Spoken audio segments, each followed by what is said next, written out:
आपके अपने channel as study point में आपका स्वागत है। आज हम बात करेंगे फिर से यूएनओ की।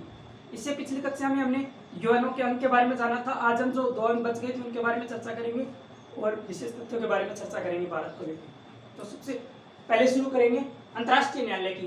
अंतर्राष्ट्रीय न्यायालय की स्थापना हुई थी 18 अप्रैल 1946 को अंतर्राष्ट्रीय न्यायालय की स्थापना हुई थी।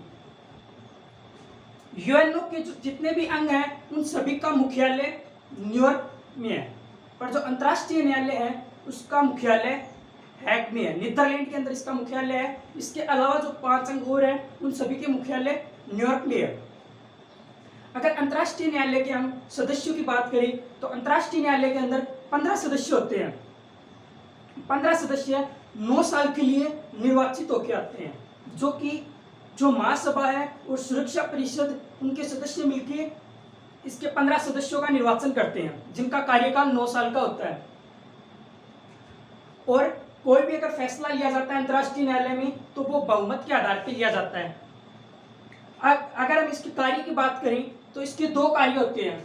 एक तो अनिवार्य कार्य है जो कि यूएनओ के जो अंतर्राष्ट्रीय न्यायालय उनको करना ही पड़ता है। एक ऐच्छिक कार्य होता है जो इसकी इच्छा पर निर्भर करता है।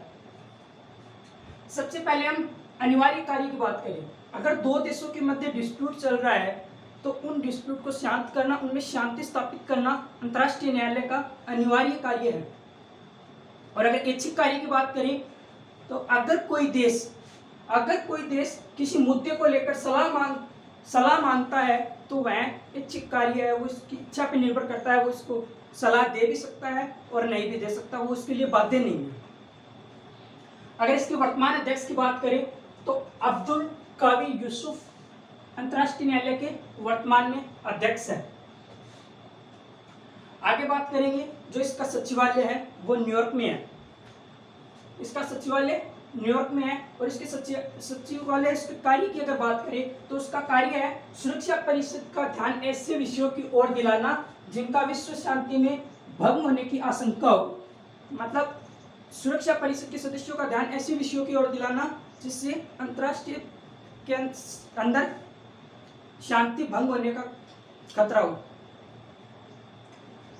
अगर इसकी बात करें तो इसका जो यूएनओ इसका खुद का सचिवालय, इसका मुख्यालय न्यूयॉर्क में है और इसको यूएनओ का प्रशासनिक अंग बोलते हैं। जो यूएनओ का सचिवालय है उसको यूएनओ का प्रशासनिक अंग बोलते हैं। और अगर इसके सदस्य की बात करें, इसके अध्यक्ष की बात करें तो इसके अध्यक्ष का कार्यकाल 5 वर्ष का होता है, जिसको महासभा द्वारा सुरक्षा परिषद के अभिप्रस्ताव पर महासभा द्वारा निर्वाचित होकर इसका अध्यक्ष आता है। जो सचिव होता है वो उनका कार्यकाल 5 साल का होता है।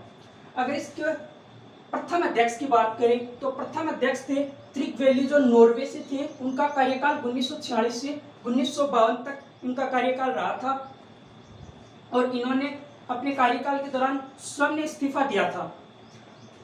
अगर वर्तमान की बात करें तो वर्तमान में है एंटोनियो गुटेरेस, जो कि पुर्तगाल से है। 1 जनवरी 2017 से वर्तमान में कार्यरत हैं।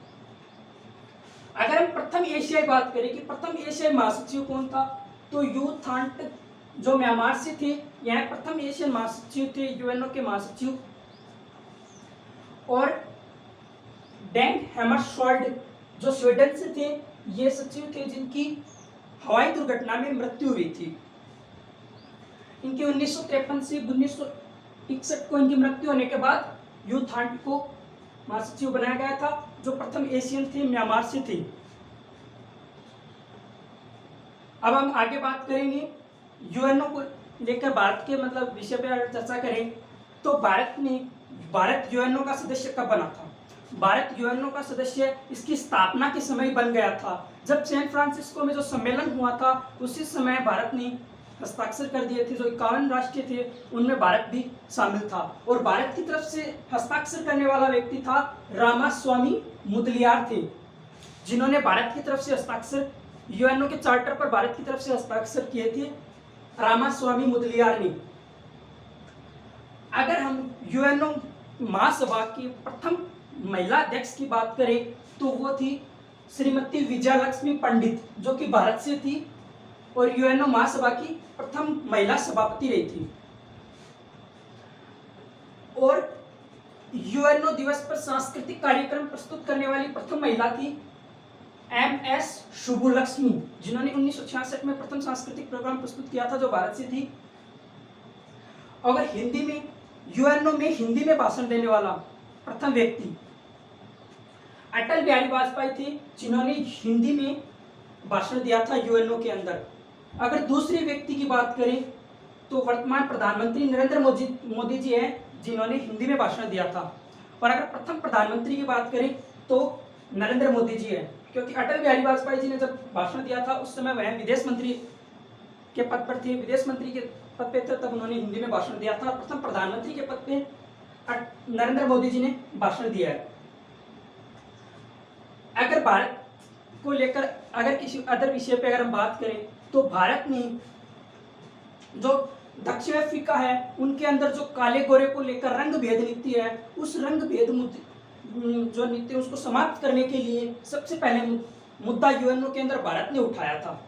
1946 में सबसे पहले इस मुद्दे को उठाया था और 1965 के अंदर यूएनओ के तहत एक कन्वेंशन हुआ था। उस कन्वेंशन पे सबसे पहले भारत ने हस्ताक्षर किया था।